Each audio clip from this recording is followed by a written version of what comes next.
Everyone, welcome to case विद्यापीठ। जैसे कि आपको पता है, हमने सीरीज स्टार्ट की है केमिस्ट्री की, जिसमें कि हम चैप्टर वाइज एमसीक्यूज कर रहे हैं, जो कि कंप्लीट सीरीज आपके लिए बहुत ही ज़्यादा इम्पॉर्टेंट होने वाली है, क्योंकि इसमें हम chapter wise topic wise MCQs कर रहे हैं, जो कि जो भी कम्पिटिटिव एग्ज़ाम की तैयारी कर रहे हैं उन सब के लिए बहुत ही बेनिफिट होने वाली है। क्योंकि देखिए, हमने क्वेश्चंस देखे थे अलग अलग जगह पे, बहुत सारी बुक्स में क्वेश्चंस दिए हैं एंड में, पर उन सब में ऑब्जर्व किया कि बहुत सारे टॉपिक्स को अलग अलग तरीके से रिप्रेजेंट करके ही क्वेश्चन पूछे गए हैं। सो हम आपके लिए सब चीज़ों का सम अप लेके आए हैं यहाँ पे, कि सारा का सारा कंटेंट आपको एक जगह मिलेगा और बहुत ज़्यादा क्वेश्चन, जैसे कि अगर माना हम क्वेश्चन 25 करवा रहे हैं तो 25 के थ्रू आपके अप्रॉक्सीमेटली आपके कवर होने वाले हैं, मतलब 150 क्वेश्चन, क्योंकि एक एक टॉपिक में फुल डिटेल है और उसकी पिक्चर्स के साथ चीज़ें एक्सप्लेन हो रही हैं, तो इसीलिए ये बहुत ज़्यादा इम्पॉर्टेंट है। सो अब बात करें कि हमने चैप्टर स्टार्ट किया था chemical bonding and molecular structure, और इस वीडियो को स्टार्ट करने से पहले मैं आपको बताना चाहूँगी, अगर किसी को भी हमारे पास जो क्लासेस चली हैं टैट टीजीटी मेडिकल नॉन मेडिकल वालों के लिए कोर्सेज स्टार्ट है, किसी को सिर्फ नोट्स चाहिए, किसी को सिर्फ पर्टिकुलर एक सब्जेक्ट की क्लासेस चाहिए, किसी को सिर्फ रिकॉर्डिंग लेक्चर चाहिए, तो जो भी आपको कंटेंट चाहिए आप नीचे दिए गए नंबर पे कांटेक्ट कर सकते हैं। डेफिनेटली आपको प्रोवाइड होगा। अगर सिर्फ आपको गाइडेंस चाहिए तो गाइडेंस भी आपको प्रोवाइडेड होगी। सो हर चीज़ आपको वेल मैनर तरीके से रहेगी। बाकी आप डेमो लेक्चर भी चेक कर लीजिएगा। और ये सब कुछ रहेगा। बाकी जो कंटेंट हम प्रोवाइड करवा रहे हैं यूट्यूब पे, इसकी पीडीएफ भी आपको हमारे टेलीग्राम चैनल पे मिल जाएगी। वहाँ से आप डायरेक्टली इसको डाउनलोड कर सकते हो और अपने पास सेव रख सकते हो। सो चलिए, आज की क्लास है, जैसे कि आपको पता है केमिस्ट्री के चैप्टर वाइज हम एमसीक्यूज कर रहे हैं, तो chemical bonding and molecular structure का ऑलरेडी हम एक लेक्चर ले चुके हैं। आज मैं आपके सामने इसका सेकेंड लेक्चर लेके आई हूँ, जिसमें कि सबसे पहले तो मैं आपसे क्वेश्चन करने वाली हूँ, क्योंकि जो कि मैंने लास्ट क्वेश्चन में आपको लास्ट जो क्लास थी उसमें करवाया हुआ है, वही क्वेश्चन का आंसर आपको करना है। अब ये क्वेश्चन मैंने आपको लास्ट क्लास में करवाया था, तो उसी का आपको आंसर करना है। Which of the following form stable covalent bond, कौन बनाता है, ये चीज़ आपको बतानी है। सेम क्वेश्चन करवाया है और किस के रूल के अकॉर्डिंग बताया गया है, वो भी आपको ब्रैकेट में लिख के मुझे कमेंट सेक्शन में बताना है। देखिए, अगर आप कमेंट करते हो, मतलब देखो, इससे आपकी अलर्टनेस पता लगती है। जैसे कि आपको अब हमारा क्वेश्चन आ गया, फटाफट टाइप करके आंसर कर दो, उससे ना आपकी अलर्टनेस पता लगेगी। देखो, इस वीडियो को ना ऐसे देखे हो कि आप बहुत ध्यान से, क्योंकि इसमें आपको बहुत सारा कंटेंट पूरा होने वाला है, और ये सीरीज़ कोई भी कम्पिटिटिव एग्जाम की तैयारी कर रहे हैं आप, टैट टीजीटी, सब के लिए ये बेनिफिट होने वाला है। सो चलिए, आज के क्लास का नेक्स्ट क्वेश्चन। अब इसमें पूछा गया है, the product of magnitude of A charge and distance between centre of positive and negative charge is called. क्या हम उसे कहते हैं, वो आपको बताना है। सो अब जितने भी कल, मतलब लास्ट लेक्चर में हमने 3-4 क्वेश्चन ऐड के किए, वो कंसेप्ट तो बताया ही था कल, तो आज मैं आपके सामने लेके हूँ मैग्नीट्यूड, जो हमें बताता है पॉजिटिव एंड नेगेटिव चार्ज के बारे में, वो है डाइपोल मोमेंटम। इसे हम म्यू से डिनोट करते हैं, जो कि होता है Q into D। Q for charge of A atom, D for distance. Q 10⁻10 और ये आता है 8, तो ओवरऑल हमारे पास 10⁻18 बन जाना है, ESU सेंटीमीटर, राइट। तो इसे हम डिवाइस से डिनोट करते हैं। हम हमेशा नहीं लिखेंगे 10⁻18 ESU ये सब कुछ, हम हमेशा डिवाइस से इसे जोड़ेंगे। सो डाइपोल मोमेंटम कंसेप्ट हमें क्या बताता है, ये हमें स्टेबिलिटी बताता है, कौन ज़्यादा स्टेबल है, सिस एंड ट्रांस, ये हमें बताता है कैसे प्रॉपर्टीज़ बन रही हैं, पोलर कौन सा है, नॉन पोलर कौन सा है, किसके बेसिस पे बताता है, किस साइड को पोलैरिटी बढ़ रही है, किस साइड को डिक्रीज होती है। ये सारे कंसेप्ट को हमारा ये कंसेप्ट एक्सप्लेन करता है। सो ये इम्पॉर्टेंट है। अब देखो, सबसे पहले लुईस का कंसेप्ट आया, उसने ऑक्टेट का कंसेप्ट बोला, उसमें भी चीज़ें प्रॉपर नहीं डिफाइन हुई। फिर हमारे पास नए कंसेप्ट आए, नई चीज़ें आई, फिर हमारे पास डाइपोल मोमेंटम का कंसेप्ट आया, फिर हमारे पास पोलराइजेशन वाला कंसेप्ट आया, जो जितना पोलर होगा उतना कोवलेंट बॉन्ड बनेगा। फिर हमारे पास कंसेप्ट आते हैं कि अच्छा अभी भी शेप के बारे में पता नहीं लगा। अच्छा पता तो लग गया पोलर है, ये नॉन पोलर है, ये प्रॉपर्टी है, बट बॉन्ड कैसे बन रहे हैं, किस साइड को स्टेबिलिटी जा रही है, किस साइड को फॉर्मेशन हो रही है, ये चीज़ तो पता ही नहीं लगी। तो हमारे पास जो 3 थ्योरीज, 4 कंसेप्ट आते हैं, एक आता है बैलेंस बॉन्ड थ्योरी, एक आती है वेस्पर थ्योरी, एक आता है हाइब्रिडाइजेशन और एक आता है molecular orbital theory.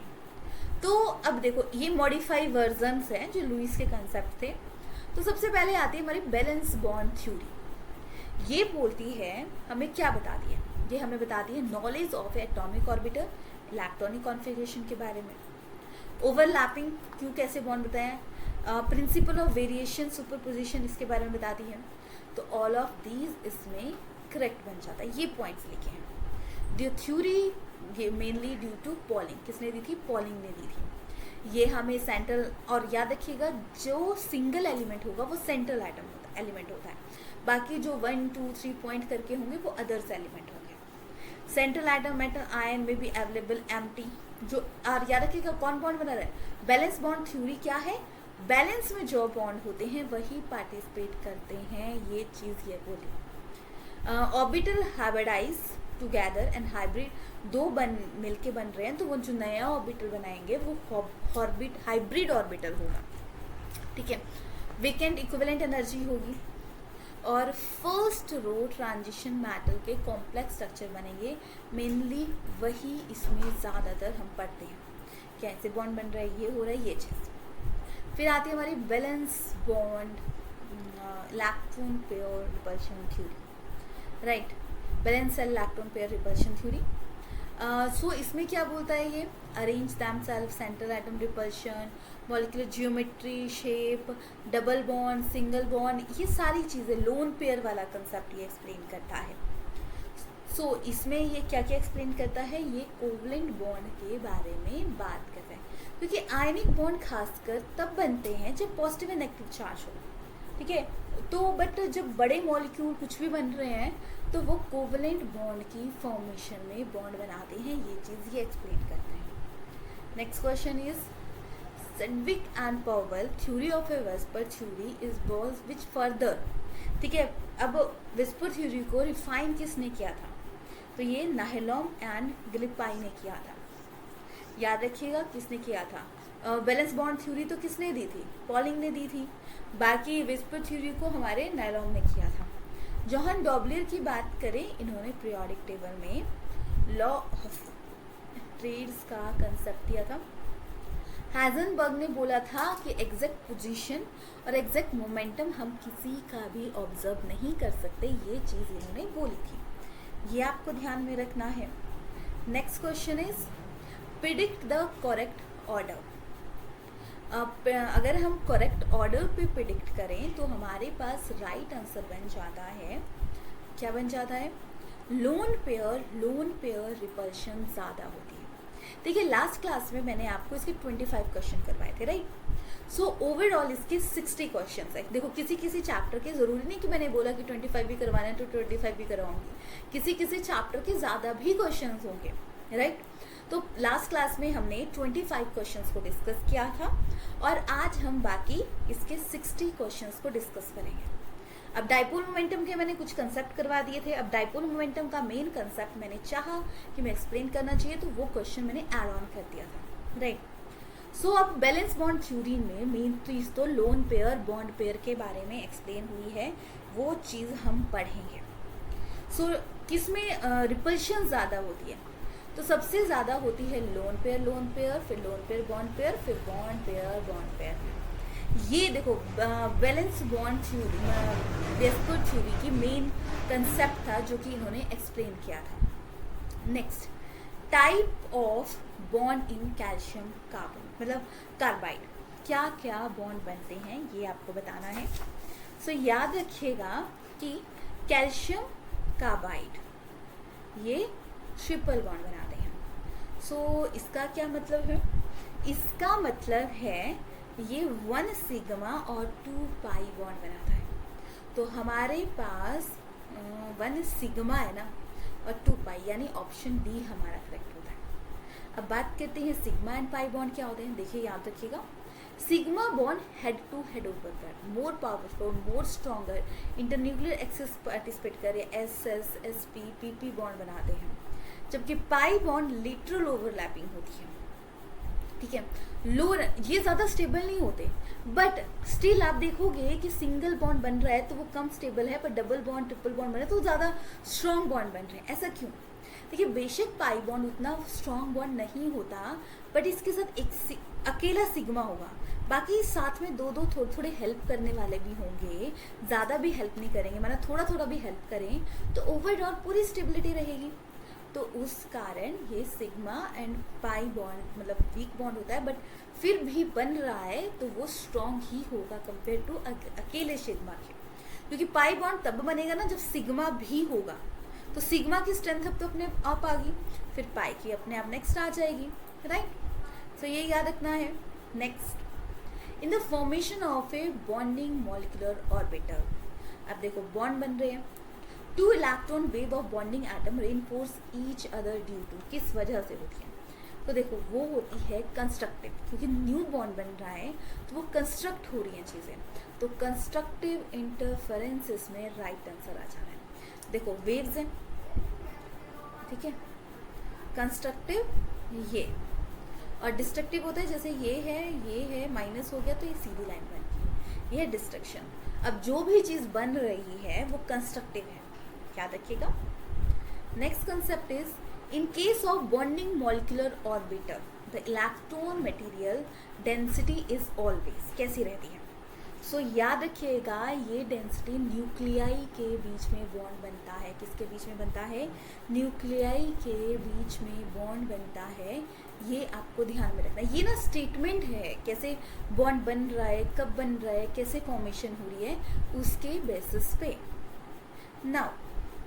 Now next question आता है बैलेंस बॉन्ड थ्योरी। देखो मैंने सारे के सारे जो भी थोड़ी बहुत इंटरचेंज करके या कैसे क्वेश्चंस आते हैं सभी ऐड ऑन किए हैं, क्योंकि कभी ना कभी एक्सेप्ट करके कभी ना कभी अलग तरीके से क्वेश्चन पूछे ही जाते हैं, तो वो चीज़ हमें ध्यान में रखनी है।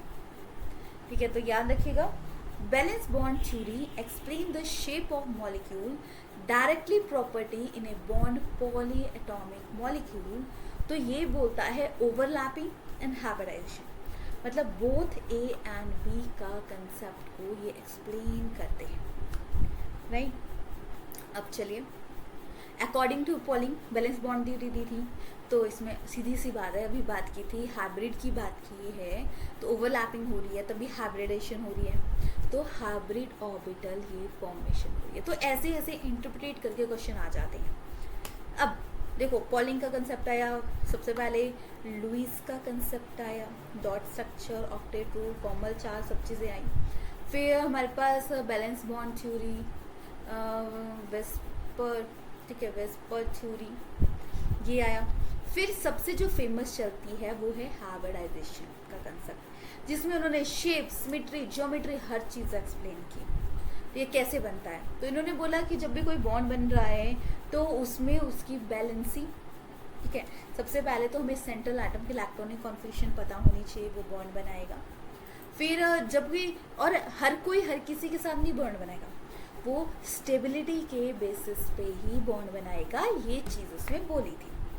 सो हाइब्रिडाइजेशन के कंसेप्ट में अब हम पढ़ते हैं, क्योंकि हाइब्रिडाइजेशन के लिए एट लीस्ट सेंटर के साथ 2 या 3 एलिमेंट अटैच होने चाहिए, जबकि मॉलिक्यूलर ऑर्बिटल थ्योरी के केस में ओनली अगर ये दो, क्योंकि हाइब्रिडाइजेशन का ड्रॉबैक यही था कि अगर सिंपल मॉलिक्यूल बन रहा है O2 H2, उस केस में क्या, तो ये एक्सप्लेन ही नहीं कर पाए थे। तो हमारे पास मॉलिक्यूलर ऑर्बिटल थ्योरी है। बेशक अभी तक इसका कोई अल्टरनेट या कोई एक कंसेप्ट नहीं आया, दोनों चीज़ें अलग अलग ही चली हैं और ये स्टेबिलिटी के साथ एक्सप्लेन कर रही हैं चीज़ें। सो अब हाइब्रिडाइजेशन के ही कंसेप्ट बहुत सारे आने वाले हैं, क्योंकि हाइब्रिडाइजेशन, किसकी हाइब्रिडाइजेशन ज़्यादा होती है, क्या होती है, क्या प्रॉपर्टी है, वही सारे कंसेप्ट अभी पढ़ने वाले हैं, जो कि काफ़ी ज़्यादा इंपॉर्टेंट। चलिए स्टार्ट करते हैं। इससे पूछा है sp, sp2, sp3 हाइब्रिडेशन कैसे होती है। देखो sp में एक s पार्टिसिपेट कर रहा है, एक p, sp में एक s और p2, ठीक है। और sp3 में एक s and 3p orbital participate करें। याद रखिएगा इन्होंने बोला हाइब्रिडाइजेशन लोन पेयर भी पार्टिसिपेट करते हैं। तो sp हाइब्रिडाइजेशन जैसे कि ये BCl2, sp2 में BF3, H2 में, अब बोलोगे ये तो 3 2 थे तो ये भी 2 है तो sp बनना चाहिए, नहीं, ऑक्सीजन के साथ ये लोन पेयर भी होते हैं इसलिए ये sp3 हाइब्रिडाइजेशन बनाता है।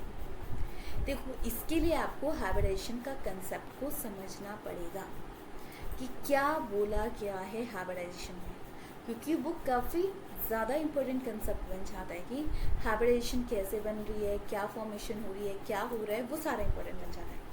बाकी बात करें BF2 की, इसमें sp, फिर इसकी sp, ये भी sp रहता है, इसमें sp2, फिर sp2 आ गया, ये हमारा sp3 बन गया, sp3, ये भी sp3। तो हमारे पास ओवरऑल ऑप्शन ए करेक्ट बन जाता है, right. Going to next question.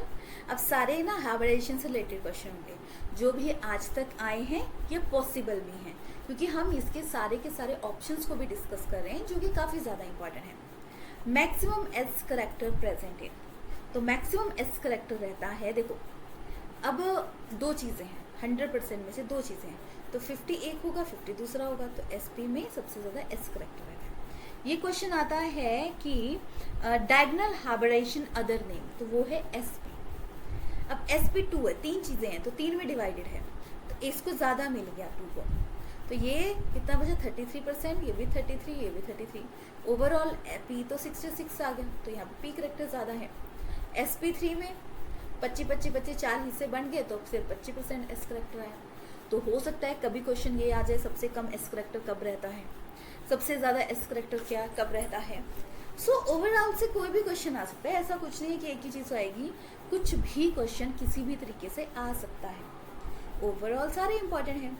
DSP2 में ऑलरेडी और कम होगी property, right. Next question, iso structure species. Iso मतलब क्या होता है, सेम, और स्ट्रक्चर की बात की गई है यानी स्ट्रक्चर स्पीसीज सेम रहती हैं, ठीक है। तो आइसो स्ट्रक्चर स्पीसीज कौन सी आ जाएगी, तो देखो BF3 की बात करें, ये है पिरामिडल, नोट डाउन हर चीज़ को कर लेना। बाकी BF3 की बात करें, ये आता है planar trigonal. BF4 negative and NH4 positive, ये दोनों हैं टेट्राहेड्रल। आइसो स्ट्रक्चर के बेसिस पे स्पीसीज है, तो हमारे पास ऑप्शन बी करेक्ट बन जाएगा। बाकी BCl3 की, देखो एक क्वेश्चन समझा देती हूँ कैसे आपको करना है। आपको सेंट्रल एटम लेना है, राइट। इसकी होती है इलेक्ट्रॉनिक कॉन्फिगरेशन बोरॉन NS2, ठीक है, सॉरी 2s2 2p1, राइट, ये है 2 3। अब इसमें 3 पार्टिसिपेट करें, 3 जगह खाली करनी है, तो ये चला जाएगा यहाँ पे, ये अब क्लोरीन बॉन्ड बना देंगे। 3 है तो आपको पता है 360 में चारों तरफ डायरेक्शन रहती है, तो 360 में 120 इसका बॉन्ड एंगल बन जाता है। बाकी आप इसमें जैसे कि ये है जो सिंगल एलिमेंट है उसका सेंट्रल एटम आपको ढूंढना है, हर किसी एलिमेंट का आपने यही करना है। और ये चीज़ आप तब कर सकते हो जब कि आपको पीरियोडिक टेबल के बारे में पता होगा। अगर पीरियोडिक टेबल के बारे में नहीं पता है तो आप क्वेश्चंस को नहीं कर पाओगे।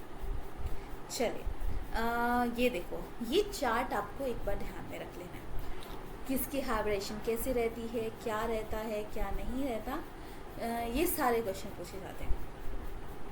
नेक्स्ट क्वेश्चन है shape of A molecule. Shape of molecule किस पे डिपेंड करती है, तो शेप ऑफ मॉलिक्यूल डिपेंड करती है नंबर कितने से पार्टिसिपेट कर रहे हैं और नॉन बॉन्डिंग बैलेंस पेयर कितने हैं दोनों पे, ए और बी दोनों पे, ठीक है। सो नाउ देखो ऑल द इलेक्ट्रॉन पे नहीं डिपेंड करेगी, याद रखिएगा, क्योंकि जो उसमें पार्टिसिपेट कर रहे हैं आउटर सेल से वही पार्टिसिपेट करेंगे, तो उसी पे डिपेंड करेगी। नेक्स्ट इसमें पूछा गया है sp2 हाइब्रिडेशन का बॉन्ड एंगल क्या रहता है। सो देखो हमेशा ना मैं भूल जाती थी कि बॉन्ड एंगल कैसे याद रखते हैं, तो मैंने याद रखा था कि अगर 360 है, अगर कोई लोन पेयर नहीं है तो 360 डिवाइडेड बाय 4 3 2 इस हिसाब से बॉन्ड एंगल बन जाता है। सो अब sp2 अगर 90 डिग्री की बात करें तो ये रहता है sp6 CrF6 2 नेगेटिव, राइट। इसकी हाइब्रिडाइजेशन sp3d2 ऑक्टाहेड्रल ये स्ट्रक्चर बनाएगा। sp2 जो हाइब्रिडाइजेशन रहती है वह 120 डिग्री की रहती है, जिसका एग्जांपल है BCl3, राइट, याद रखिएगा। 180 की बात करें तो ये आता है लीनियर, कैसा आता है, लीनियर, BeH2HgCl2। 109 की बात करें, ये रहता है मीथेन का sp2 हाइब्रिडाइजेशन।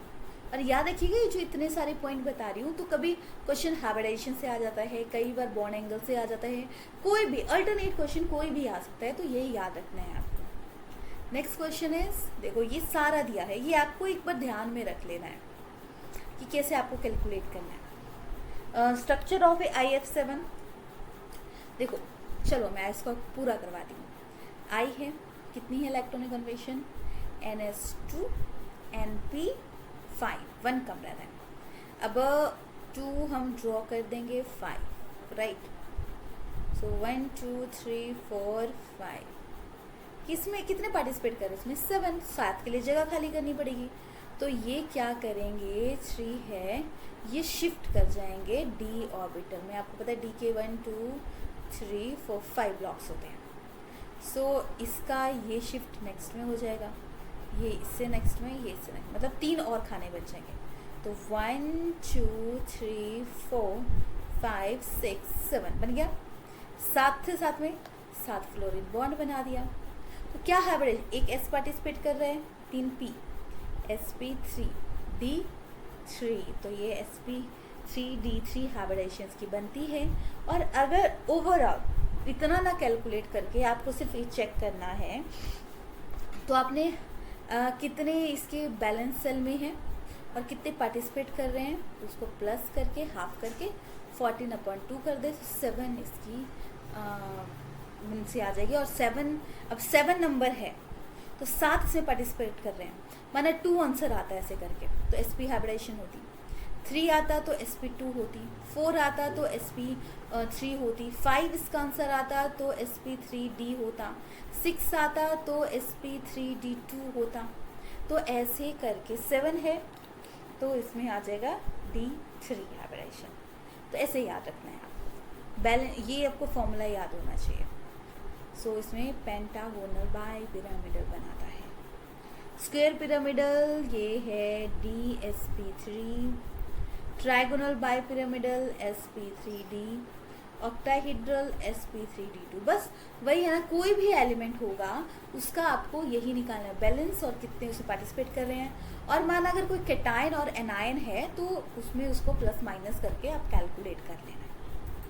अब next question is formula AB the molecular shape. तो वो जो AB होता है ये हमेशा लीनियर बनाएगा या बेंट बनाएगा। लोन पेयर होगा तो बेंट बना देगा, ऐसे ये लीनियर बनाएगा। तो ऑप्शन ज़्यादा से ज़्यादा बस A ही बनेगा इसमें। फिर आता है SF4। तो SF4 है, अगर हम सल्फ़र की देखें, सल्फ़र आता है NS2NP4, राइट।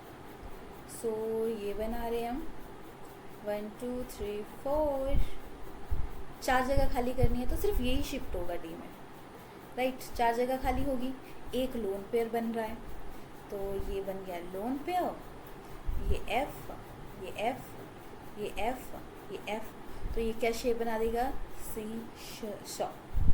ये याद रखना है। नेक्स्ट क्वेश्चन इज, अब in which the of the following bond angle किसका सेम नहीं है, ये आपको बताना है, राइट। तो इसमें C2H2 का नहीं है क्योंकि ये बना है, ठीक है। इसके डबल बॉन्ड है, बाकी सब में सिंगल सिंगल बॉन्ड बनते हैं। डबल बॉन्ड आ गया तो उसमें शेप नहीं बन रही है, जिसकी वजह से ये हमारा करेक्ट आंसर बन जाएगा ऑप्शन डी, राइट। चलिए, टाइप ऑफ हाइब्रिड, देखो कितने सारे क्वेश्चन मैं आपके सामने लेके आई हूँ। अगर इस वीडियो को भी आप 1 से 2 बार रिपीट कर लोगे तो आपके परमानेंट मेमोरी में चीज़ें चली जाएंगी, राइट। सो देखो, type of hybrid orbital of nitrogen NO2 NO3 NH3। सो याद रखिएगा, हाइब्रिड का नहीं पता लग रहा तो आपको फॉर्मूला निकालना है हाफ, ठीक है।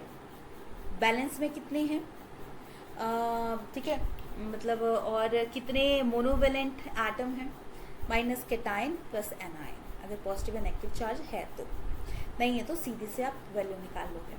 फिर वही अगर 2 वैल्यू तो sp2 3 आएगी, तो मतलब उस तरीके से हाइब्रिडेशन बन जाएगी।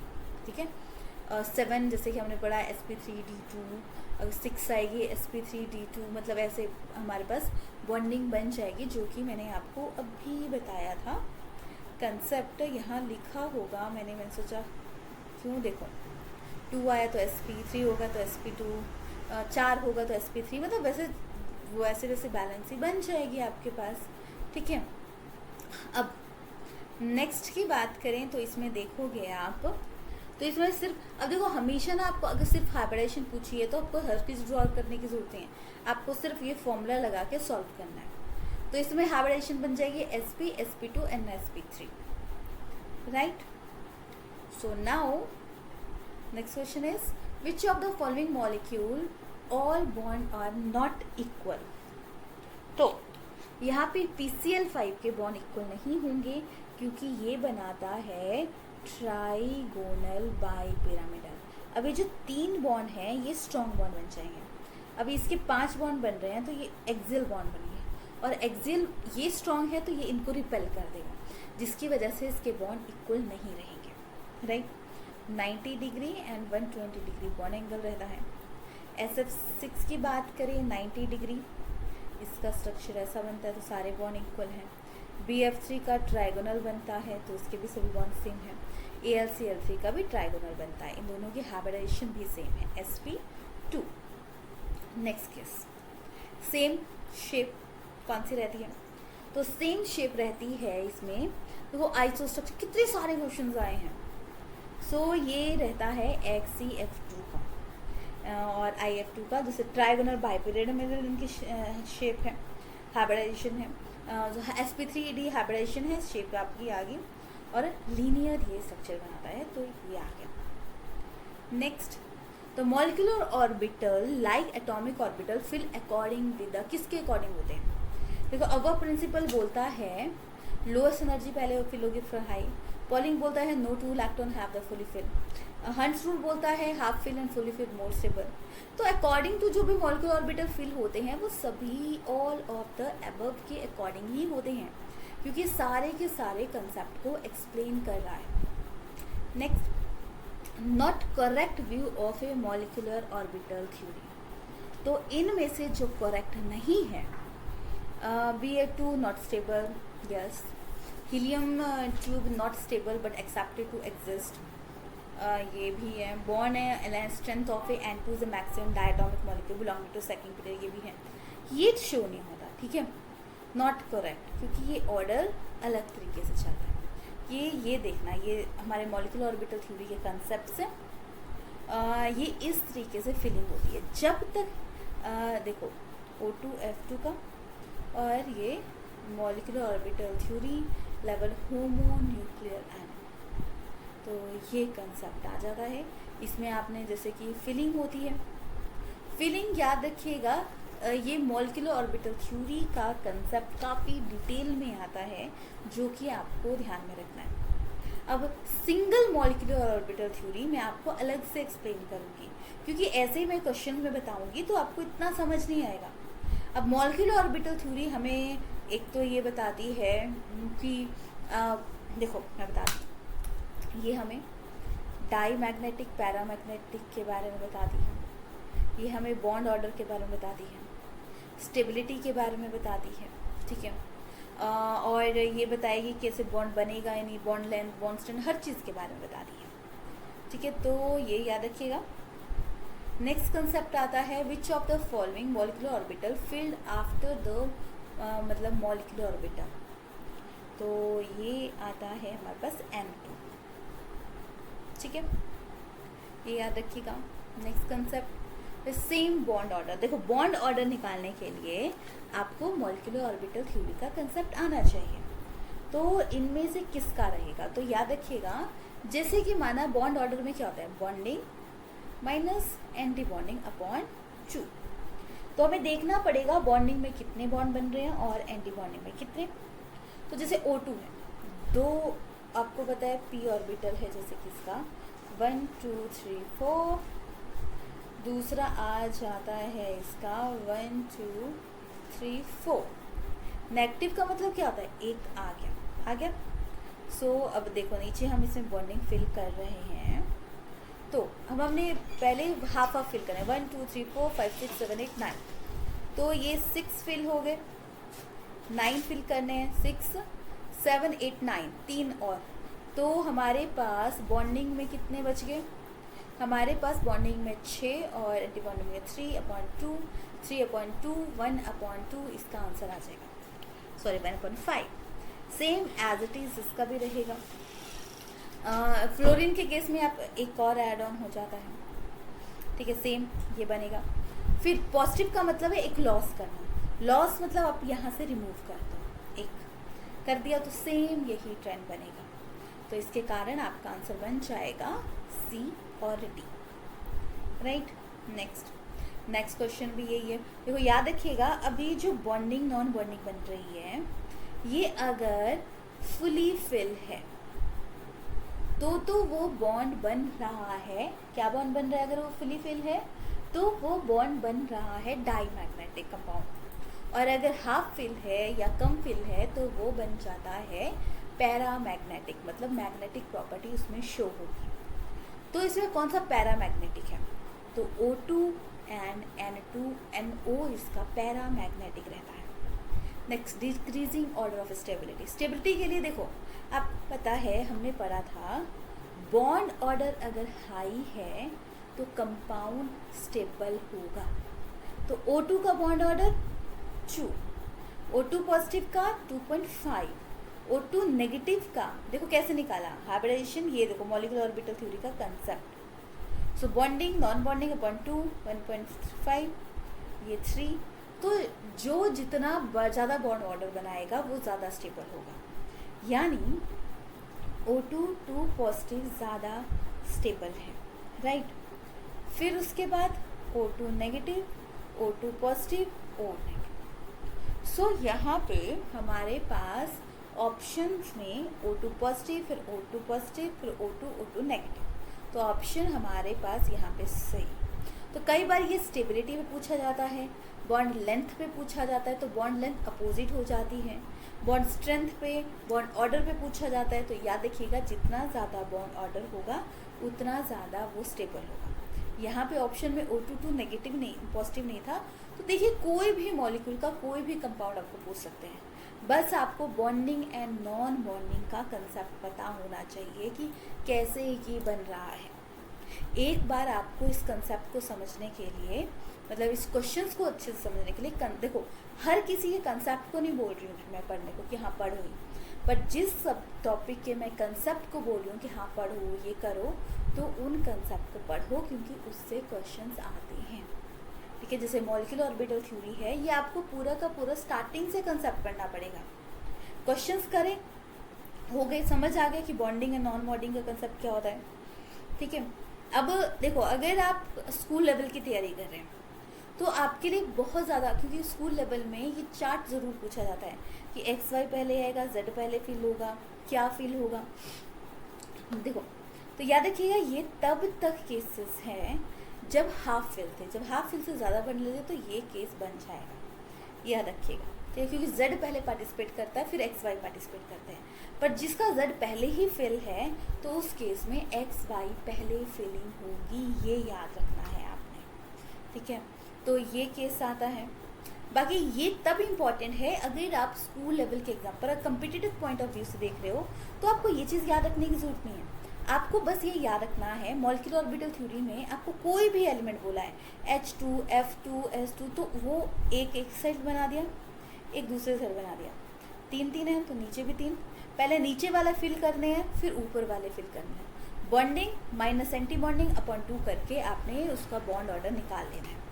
इससे आप पता लगा लोगे डाईमैग्नेटिक है, पैरामैग्नेटिक है, कैसी प्रॉपर्टी शो कर रहा है, सब कुछ आपको पता लग जाएगा। नेक्स्ट क्वेश्चन सेम है, which of the following has a identical bond order. So यहाँ पे अगर हम बात करें तो ये रहेगा, मतलब आइडेंटिकल बॉन्ड ऑर्डर कितनी वैल्यू रहती है, तो CN में 6 + 7 + मतलब 1 14, और NO में नाइट्रोजन का 7 8 - 1 तो ये आ गया 4। तो इन दोनों में सेम रहता है। नेक्स्ट, ये क्वेश्चन का आंसर आपको करना है, क्योंकि मैंने जब लास्ट क्लास में आपको पढ़ाया था तो मैंने बोला था स्टेबिलिटी, लेंथ, स्ट्रेंथ, ये क्वेश्चन को मैं आपको नेक्स्ट क्लास में पूछूंगी, तो वही चीज़ आपको बतानी है। आपको कमेंट सेक्शन में बताना है कि इसका राइट आंसर क्या होगा, कि आपको समझ आया या नहीं। समझ नहीं आया होगा तब भी बता दीजिएगा, आया होगा तब भी कमेंट सेक्शन में आंसर कीजिएगा। नहीं समझ आएगा तो जो जहाँ पे मैंने bond length, bond strength, bond stability वाला कंसेप्ट करवाया है वो बताना। तो आपको पता है कैसे आंसर करना है। 56 का ये आंसर है, ठीक है। जो भी क्वेश्चन दूंगी उसका देखो, 2 क्वेश्चन पूछे इसमें, एक मैंने 26 पूछा और एक है 56 पूछा, right. So now next question is which of the following compound show A presence of intermolecular, ठीक है, शो कंपाउंड शो ए मतलब विच of the following show A present in A intermolecular hydrogen bonding. तो एक्सेप्ट लिखना था यहाँ पे, तो याद रखिएगा इंटरमॉलिक्यूलर हाइड्रोजन बॉन्डिंग H2O2 में होती है, HCN में होती है, एस्टिक एसिड होती है। सेलुलोज की बात करें तो इसमें होती है इंट्रामॉलिक्यूलर। तो तीनों ऑप्शन सही थे, सिर्फ सेलुलोज में नहीं होती, तो सेलुलोज का ध्यान रखिएगा। Next, boiling point of the substance increase with increase in. तो boiling point intramolecular hydrogen bonding और मॉलिक्यूलर मास पे डिपेंड करेगा, इसीलिए हमारा ऑप्शन डी करेक्ट बन जाएगा, ये ध्यान में रखना। Next question is show A hydrogen bond is stronger. तो सबसे ज़्यादा हाइड्रोजन बॉन्ड वाटर का स्ट्रॉन्ग होता है, सो वाटर का याद रखिएगा। डाइपोल मोमेंटम भी इसकी सबसे ज़्यादा होती है और ये यूनिवर्सल सॉल्वेंट भी है। Next and last question, which of the higher boiling point. So एक चीज़ याद रखनी है कि boiling point down the group increase करता है, क्योंकि बड़ा मॉलिक्यूल है ना, पहले बड़ा मॉलिक्यूल है उसको कलेक्ट करना पड़ेगा। बॉन्ड एंगल डिक्रीज करता है और बॉइलिंग पॉइंट इंक्रीज करता है। सो देखो कौन सा सबसे नीचे आता है, नाइट्रोजन फैमिली, नाच यानी ऐसे सबके बीच। तो याद रखिएगा सबसे ज़्यादा बॉइलिंग पॉइंट रहता है SbH3। तो ऑप्शन सी यहाँ पे करेक्ट बन जाता है, ये आपको ध्यान में रखना है। अब देखो एक और रीज़न बताती हूँ, तो बॉइलिंग पॉइंट इंक्रीज होगा डाउन द ग्रुप। देखो बेशक जो NH3 है, NF3 है, इनकी बॉन्ड स्ट्रेंथ स्ट्रॉन्ग होती है, बट फिर भी ड्यू टू मॉलिक्यूलर मासेस पे बेसिस पे डिपेंड करता है, तो SbH3 के सबसे ज़्यादा होगी। सो एक क्वेश्चन और आता है कि NH3 की बॉइलिंग पॉइंट ज़्यादा होगा या NF3 का। तो याद रखिएगा NH3 का होगा, क्योंकि यहाँ पे हाइड्रोजन बॉन्डिंग होती है और जहाँ पे हाइड्रोजन बॉन्डिंग होगी वो हाई बॉइलिंग पॉइंट होगा, जबकि NF3 में फ्लोरीन है, हाइड्रोजन तो है ही नहीं, जिसकी वजह से बॉन्ड एंगल नहीं बनेगा।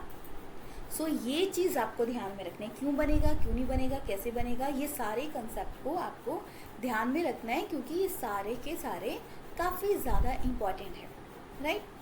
सो ये तो था आज की क्लास के बारे में। देखिए 2 क्लासेस हुई इस चैप्टर की, जिसमें 25 क्वेश्चंस को हमने फर्स्ट लेक्चर में डिस्कस किया था, बाकी क्वेश्चंस को हमने यहाँ पे डिस्कस किया। टोटल 60 क्वेश्चंस किए, जिसमें कि आपको सबसे ज़्यादा डाउट आ रहा होगा हाइब्रिडाइजेशन एंड आपको मॉलिक्यूलर ऑर्बिटल थ्योरी। सो एक जैसे वैसे तो मैंने क्लास में समझाने की कोशिश की है यहाँ पे, बट हमने क्वेश्चंस के फॉर्म में वो चीज़ें की हैं। बट अगर किसी को पर्टिकुलरली हाइब्रिडाइजेशन ही समझनी है, पर्टिकुलर किसी को मॉलिक्यूलर ऑर्बिटल थ्योरी ही समझनी है, तो आप कमेंट सेक्शन में ज़रूर बताइएगा। डेफिनेटली हम उस कंसेप्ट को आपके सामने लेके आए हैं, डेफिनेटली हम उस कंसेप्ट को आपके सामने लेके आएंगे, जो कि काफ़ी ज़्यादा इम्पोर्टेंट रहेगा आपके ओवरऑल एनालिसिस के लिए।